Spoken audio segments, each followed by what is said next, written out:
दोस्तों central university of Karnataka की तरफ से एक बहुत बड़ा एडमिशन के रिलेटेड अपडेट निकल के आ रहा है। तो जितने भी लोग इस यूनिवर्सिटी में एडमिशन लेना चाहते हैं या जो भी लोग CUET में एग्ज़ाम में प्रिपेयर हो चुके हैं उनके लिए ये वीडियो बहुत ज़्यादा इंपॉर्टेंट है। तो प्लीज़ इस वीडियो को पूरा ही देखना है क्योंकि मैं इसमें कुछ ज़्यादा इंपॉर्टेंट चीज़ें बताने वाला हूँ। तो ये सभी चीज़ें आप ध्यान में रख लेना है। ठीक है, वीडियो को शुरू करते हैं। दोस्तों सेंट्रल यूनिवर्सिटी ऑफ कर्नाटका की ऑफिशियल वेबसाइट पे एक नोटिस आया है। उसी नोटिस को हम लोग पढ़ेंगे और पढ़ के ये समझने की कोशिश करेंगे कि आखिर किन किन चीज़ों को आपको ध्यान में रखना है और क्या इस नोटिस में बताया गया है। ये आप देख सकते हो सेंट्रल यूनिवर्सिटी ऑफ कर्नाटका यहाँ, ठीक है। इसमें ये 12 तारीख की नोटिस है। इसमें कौन कौन सी बातें कही गई हैं इसके बारे में हम लोग बात करेंगे। सबसे पहली बात तो ये इसमें ये देख लो कि central university of Karnataka has adopted national education policy 2020 in the academic year, ठीक है, 23। The admission will be undertaken for the following 6 4-year UG programmes. अब देखो यहाँ जो है नीचे सभी 4-year UG प्रोग्राम्स है, ये ध्यान में रख लेना आप। कौन कौन से कोर्सेज हैं हमारे पास? BSc physics and chemistry, BSc life science and geology, BSc mathematics and computer science, BSc BA psychology and English, BSc BA geography and history and BA economics and social work. ये ध्यान में रखना, पहले ये सारे courses कितने साल के हुआ करती थी? 3 साल के हुआ करते थे। लेकिन इस बार से देखो इन्होंने क्या कर दिया है कि अब ये कोर्स आपको 4 साल का करना पड़ेगा। यहाँ क्लियर लिखा हुआ following 4 years UG programmes. Seats की मैं बात करूँ तो 40 सभी सीटें हैं सभी में, और सभी में जो आपके एडमिशन का जो प्रोसीजर है वो CUET के UG मार्क्स के बेसिस पे एडमिशन मिलेगा। तो एक तो ये बात हो गई कि आपको ये जितने भी कोर्सेज हैं सेंट्रल यूनिवर्सिटी ऑफ कर्नाटका में, ये UG प्रोग्राम्स ये 6, ये सभी 4 साल के कोर्सेज हैं और ये अब नेशनल एजुकेशन पॉलिसी के अंडर में आ गए हैं। नेशनल एजुकेशन पॉलिसी के अंडर में आने का मतलब यही है कि इसमें ये एक चेंज तो ये हुआ है कि ये 4 साल का हो गया है, और बाकी का चेंज क्या हुआ है, बाकी एडमिशन के बारे में और भी चीज़ें हम आगे डिस्कस करेंगे। तो आप ये नीचे देख सकते हो दोस्तों, ये सबसे ज़रूरी पॉइंट लिखा गया है कि the above UG course will have multiple exits as per national education policy 2020 and central university of Karnataka regulations. अब देखो ये सभी जो कोर्सेज हैं आपके नेशनल एजुकेशन पॉलिसी 2020 के अंडर में आ चुके हैं। इसका मतलब ये है कि ये 3 साल से 4 साल के हो गए।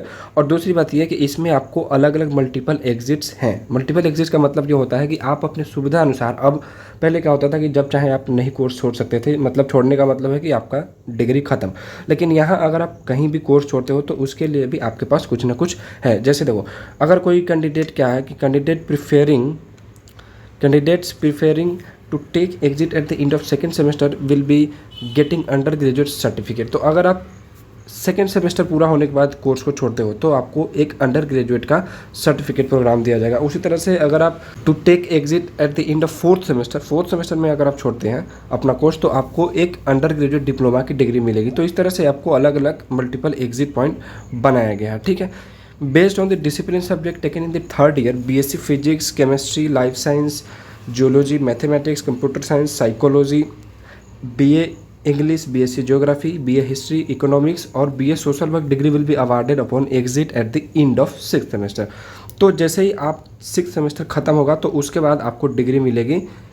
जो थर्ड ईयर में जो आपने सेलेक्ट किया होगा, थर्ड ईयर में जो सब्जेक्ट आपका होगा उसी के बेसिस पे आपको डिग्री मिलेगी आपके 3 साल के पूरा होने के बाद, ठीक है। तो ये बात समझ में आ चुकी होगी।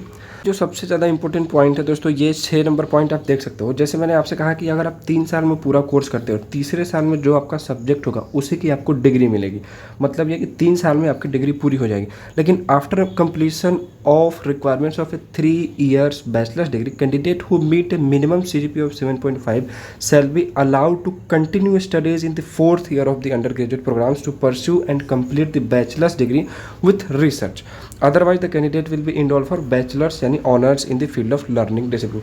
अब देखो यहाँ ये कह रहे हैं कि अगर आपने अपना बैचलर यानी 3 साल में 7.5 CGPA के साथ पूरा किया है बैचलर, तो आपको ये अलाउ कर दिया जाएगा कि अब आप बैचलर्स डिग्री विथ रिसर्च कर सकते हैं, यानी चौथे साल में आप जा सकते हैं, ठीक है। नहीं तो आपको ये BSc ऑनर्स की डिग्री दे देंगे, ठीक। नेक्स्ट जो सबसे ज़्यादा इंपॉर्टेंट बात है वो ये कि देखो आप इन the academic year 2022-23 the admission will be undertaken for the following 3 UG programs as well. These programs do not have multiple exit options, ये ध्यान में रख लेना आप, ठीक है। ऊपर जो 6 कोर्सेज थे उनमें मल्टीपल एग्जिट ऑप्शंस हैं। यहाँ BBA, BTech in electronics and communication और बीटेक इन इलेक्ट्रिकल इंजीनियरिंग में आपके पास कोई मल्टीपल एग्जिट पॉइंट नहीं होगा, मतलब आपको ये पूरा का पूरा पढ़ना पड़ेगा, ठीक है। अब देखो यहाँ 40 की सीटें हैं, ठीक है, वो बात अलग है, लेकिन बीटेक में आपका एडमिशन का प्रोसीजर क्या है कि 50% जो सीट्स हैं, ठीक है, 50% सीट्स में आपको CUET के बेसिस पे एडमिशन होगा, ठीक है। बाकी जो 50% सीट्स रहेंगी उसमें आपको जेई मेंस के बेसिस पे एडमिशन मिलेगा। तो ये है आपका एडमिशन का क्राइटेरिया। अगर आपने जेई मेंस में एडमिशन पेपर दिया है, अपीयर किया है, तो उसके बेसिस पे भी आपको सेंट्रल यूनिवर्सिटी ऑफ कर्नाटका के बीटेक प्रोग्राम्स में आपको एडमिशन मिल जाएंगे। यहाँ यही बात लिखी गई है कि for the course BTech in electronic and communication, BTech electrical, 50% will be based on NTA CUET and 50% based on the, पहले ही आपसे कहा मैंने कि जेई मेंस के स्कोर पे दिया जाएगा। अब सबसे ज़्यादा जरूरी बात देखो, it is mandatory to register to Samarth portal that will be displayed on the central university of Karnataka website shortly. Only the candidates who have appeared for CUET UG 2022 and JEE Mains 2022 means qualified are eligible for registration. All candidates are required to pay the non-refundable registration fee as per the following categories. अब देखो जैसे ही आपका result आ जाएगा, यहाँ shortly लिखा गया है, लेकिन मुझे ऐसा लगता है कि CUET का रिजल्ट जैसे ही पब्लिश होगा उसके 2-3 दिन के अंदर में कभी भी आपको सेंट्रल यूनिवर्सिटी ऑफ कर्नाटका के वेबसाइट पे एक रजिस्ट्रेशन का पोर्टल एक्टिव हो जाएगा, जहाँ आपको अपने जेई मेंस है तो उसके बेसिस पे रजिस्ट्रेशन करना है, या आप CUET के स्कोर पे एडमिशन लेना चाहते हो जिस भी पर्टिकुलर कोर्स में, तो उसके बेसिस पे आपको उस वेबसाइट पे रजिस्ट्रेशन करने की ज़रूरत पड़ेगी, जहाँ आपके ये कुछ फीस रखे गए हैं। 500 रुपये हैं जनरल वालों के लिए, बाकी फीमेल SC ST EWS वालों के लिए 250 रुपीज़ है, ठीक है। तो ये बात हो गई दोस्तों रजिस्ट्रेशन के बारे में। सो बेसिकली आज की वीडियो इसी बारे में थी। सेंट्रल यूनिवर्सिटी ऑफ कर्नाटका में एडमिशन के रिगार्डिंग एक बहुत बड़ा अपडेट था, तो मैंने सोचा आपको ये थोड़ा रिमाइंड करा दूँ। देखो ये इतने सारे कोर्सेज हैं जो मल्टीपल एग्जिट हैं, 6 कोर्सेज में आप एडमिशन ले सकते हो। इन सभी कोर्सेज में आपको ओनली CUET UG के बेसिस पे ही एडमिशन मिलेगा। देन इसके अलावा कुछ ऐसे कोर्सेज भी हैं जहां आपको बीटेक जैसे कोर्सेज हैं, या ये ऐसे कोर्सेज हैं जहां आपके लिए मल्टीपल एग्जिट का ऑप्शन नहीं है। साथ ही साथ अगर आप इन सभी कोर्सेज में एडमिशन लेना चाहते हो, बीटेक इलेक्ट्रॉनिक्स एंड कम्युनिकेशन या बीटेक इलेक्ट्रिकल इंजीनियरिंग में, तो इसके लिए आपके पास जेई मेंस का भी स्कोर हो तब भी आपको एडमिशन मिल जाएगा, क्योंकि 50% सीट्स रिजर्व है। और सबसे ज़्यादा इंपॉर्टेंट बात ये कि आपके वेबसाइट पे, सेंट्रल यूनिवर्सिटी ऑफ कर्नाटका के वेबसाइट पे एक ऑनलाइन पोर्टल एक्टिव किया जाएगा, समर्थ पोर्टल, जहाँ आपको रजिस्ट्रेशन करना है with your CUET JEE mains score, यानी दोनों में से किसी भी स्कोर के साथ। तो आपको रजिस्ट्रेशन करना है, 500 रुपये का फीस देना है, जो कि नॉन रिफंडेबल होगा। ये बहुत गलत बात है यार, एक बच्चा अगर 10 यूनिवर्सिटी में भी एडमिशन लेना चाहता है तो 10 में उसको 500 रुपये देने पड़ेंगे, बहुत गलत चीज़ है। खैर ये पॉलिसी है इनकी, क्या कर सकते हैं। तो ये कुछ ज़्यादा अपडेट थी। सबसे इंपॉर्टेंट बात मैं यही कहना चाहूँगा दोस्तों कि अगर आप किसी भी यूनिवर्सिटी में एडमिशन लेना चाहते हो तो प्लीज़ उस यूनिवर्सिटी की वेबसाइट को रोज़ अब देखना चालू कर दो, क्योंकि कभी भी CUET का रिजल्ट आ जाएगा तो उसके बाद जैसे ही आप यूनिवर्सिटी का रिजल्ट आ जाए तो सभी यूनिवर्सिटी की वेबसाइट को देखते रहो कि क्या क्या अपडेट्स आ रहे हैं, कब रजिस्ट्रेशन करना है, कब मेरिट लिस्ट आएगी, क्योंकि कई बार होता है पता ही नहीं चलता आपको क्या चल रहा है। इसलिए मैं आपको कह रहा हूँ कि वेबसाइट हमेशा देखते रहना। बाकी कुछ अगर पॉसिबल हुआ तो मैं भी समय निकाल के आपके लिए वीडियो बना दूंगा। पूरा वीडियो देखने के लिए धन्यवाद। आगे के अपडेट्स के लिए चैनल को सब्सक्राइब कर लो।